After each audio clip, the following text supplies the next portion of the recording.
Hello, GED students. It's GED question of the daytime, and we're still playing two truths and a lie. So directions say one of the statements below is a lie. Somebody did some bad math, okay? Can you spot the fraud? So of these three statements here, we're looking for the one that's false. And students really struggle sometimes with some of these math concepts. So I have a few things going on. You can see that I have some subtracting with decimals. In another one, I'm raising a decimal to a power. And in another one, I'm taking a 2 and dividing by 4. Okay. So let's just start evaluating them statement by statement. First of all, 5 minus 0.5. I have a lot of students tell me very interesting things about this problem, but can I just remind you that I don't care if you're doing word problems, decimals, fractions, algebra, anytime you add and subtract, anytime, period, forever, amen, you can only add and subtract the same kinds of things. So when I say 5, I'm asking you 5 what?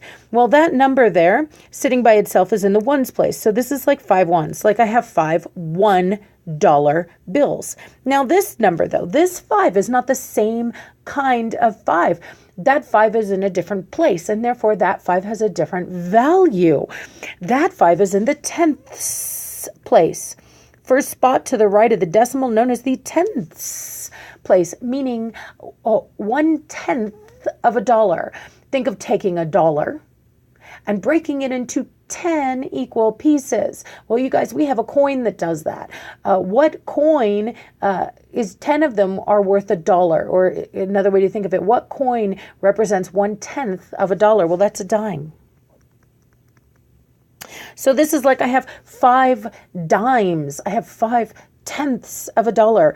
And students do crazy things, but come on, if you are going to subtract this, it is super duper important to make sure that my places line up. So the 0 here that's in the ones place needs to line up with my 5 that's also in the ones place. I'm going to go ahead and subtract this.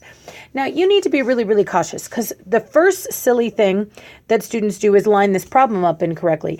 But the second silly thing that students do is just drop this 5. You are not subtracting if you just drop that 5.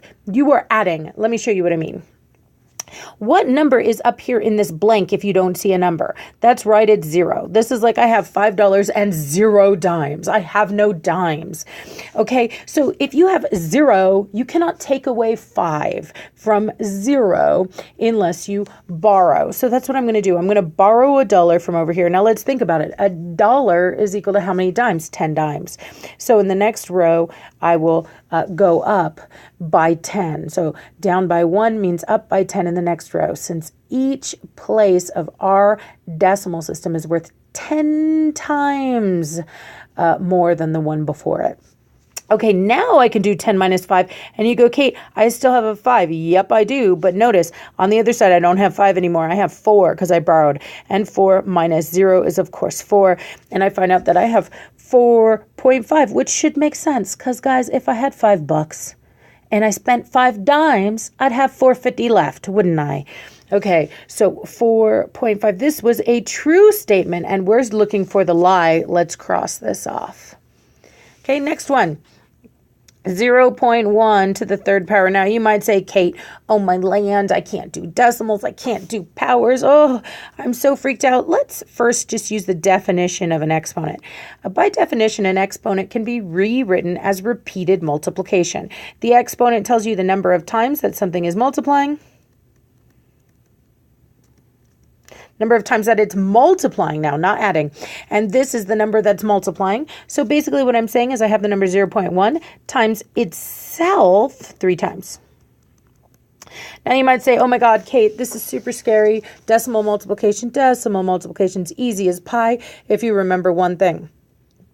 Decimal places accumulate when you multiply. I'm going to say that again. Decimal places accumulate when you multiply. So let's think about multiplying 0.1 and 0.1. I can ignore the zeros. I can ignore the decimal. I can just multiply it like it's 1 times 1. 1 times 1 is 1.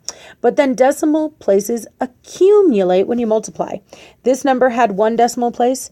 This number had 1 decimal place. I'm going to get both of those in my answer. I'm going to get 2 decimal places. I get 0.01. Now, I still need to multiply that by another 0.1. Now you're going, Kate, oh my gosh, how am I going to do that? Once again, the only important part of these numbers is a 1 and a 1. And I know what 1 times 1 is. 1 times 1 is 1. And then decimal places accumulate when you multiply. So this number had 2 decimal places. This one had a third, so I'll have 3. 1, 2, 3.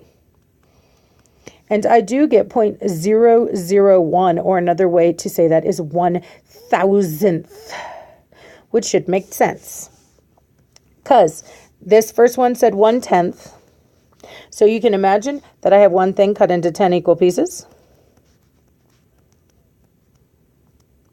Now, what does it mean? Every time I multiply it by another 10th, it means that I'm cutting each one of these pieces into 10 more pieces. So I want you to imagine that I took one of these little slices and cut it into 10 more pieces. If I did that all the way around, how many pieces would I have? 100. I'd be in the hundredths. Now I want you to imagine that I took each one of those 100 pieces and I cut them each into 10 slices again. My picture is too small to see that, but imagine that I cut each one of these itty bitty little slices into 10 more pieces. If I cut each one of the hundredths into 10 more pieces, I would have thousandths. I would have a pie that was cut into 1,000 pieces. So B is also true. Okay, that being said, how about C? C is the one that students give, mistake that students give me a lot. They tell me that 2 divided by 4 is 2, and I say, what in the world are we talking about? Let's see what it means to take 2 and divide by 4.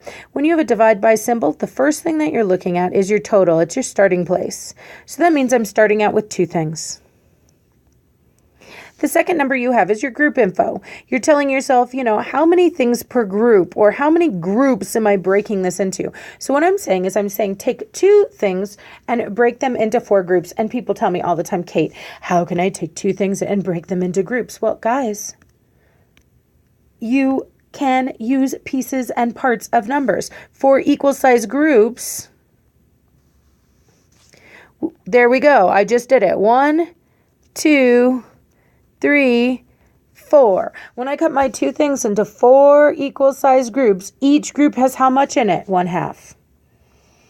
2 divided by 4 is not 2. 2 divided by 4 is 1/2. Or another way to think of it, you've got $2 and you share it between 4 of you. Each one of you guys is going to break $1 in half. You're each going to end up with 50 cents. Either way you write it, 1/2 or 0.5, the two are equivalent. That would be the right answer. It would not be 2. That's just complete nonsense. This was a lie.